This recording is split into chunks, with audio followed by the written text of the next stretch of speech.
এই যে সব ভুট্টা গাছ দেখেন পড়ে গেছে।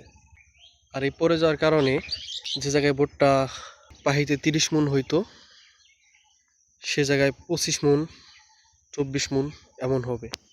একটা ভুট্টা আপনাদের খুলিয়ে দেখাই, দেখেন ভুট্টাগুলো একেবারে কাঁচা। দেখেন। আসসালামু আলাইকুম, আশা করি সবাই ভালো আছেন। তো আজকে আপনাদের একটা জিনিস দেখাই, দেখেন ঝড়ে গ্রামের যে ফসলি জমিগুলো আছে সেই জমিগুলোর কি অবস্থা দেখেন। সব ভুট্টা গাছগুলা এইভাবে পড়ে গেছে। শুধু এই জায়গায় না, এই যে এই পাশেও দেখেন সব জায়গায় কি অবস্থা। আর এই ভুট্টা গাছগুলো পড়ে যাওয়ার কারণ হচ্ছে এই যে ভুট্টা গাছের এই যে নিচের যে পাতাগুলো আছে, এই যে এইগুলা পাতা আর কি, এইগুলা পাতাগুলো হচ্ছে কেটে দেওয়ার সময় হওয়ার আগেই আর কি এরকম ঝড় হয়েছিল, যার কারণে এই যে সব ভুট্টা গাছ দেখেন পড়ে গেছে। আর এই পড়ে যাওয়ার কারণে যে জায়গায় ভুট্টা এক পাহিতে 30 মণ হইতো সে জায়গায় 25 মণ 24 মণ এমন হবে। কত বড় একটা ক্ষতি হয়ে গেছে শুধু এই ঝড়ের কারণে। আসলে অসময়ে কোনো জিনিসই ভালো না। দেখেন কি অবস্থা, পুরা ক্ষেত এভাবে পড়ে গেছে,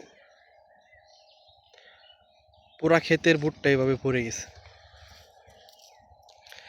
একটা ভুট্টা আপনাদের খুলিয়ে দেখাই, দেখেন ভুট্টাগুলো একেবারে কাঁচা।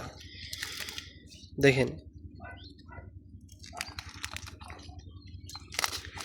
এই সময় যে ভুট্টা গাছগুলো যে পড়ে গেছে, এই পড়ে যাওয়ার কারণে অনেক ক্ষতি হয়ে গেছে এই কৃষকের।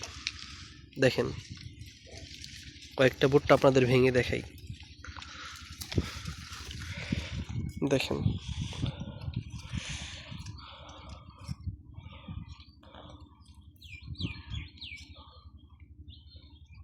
একেবারে কাঁচা। আসলে কোনো জিনিসই, আবারও বলি, তারপরও প্রকৃতির নিয়ম, এটা তো কখনো এড়ানো যায় না। এরপরেও এবার এই ঝড়ের কারণে এই ভুট্টার ক্ষতিটাই বেশি হয়েছে। আর ভুট্টার ক্ষতি হবে না কেন, দেখেন আমার চারপাশ দিয়ে শুধু ভুট্টা আর ভুট্টা। মানে আমাদের মানিকগঞ্জের যে কোনো ফসলি জমিতেই এখন ভুট্টা আর ভুট্টা। সময় মতো যদি পাতাগুলা মানে কেটে দেওয়া হইতো তাহলে এই ঝড়ের বাতাসগুলা মানে নিচ দিয়ে প্রবাহিত হয়ে চলে যেত, তাহলে আর এরকম কোনো ক্ষতি হইতো না।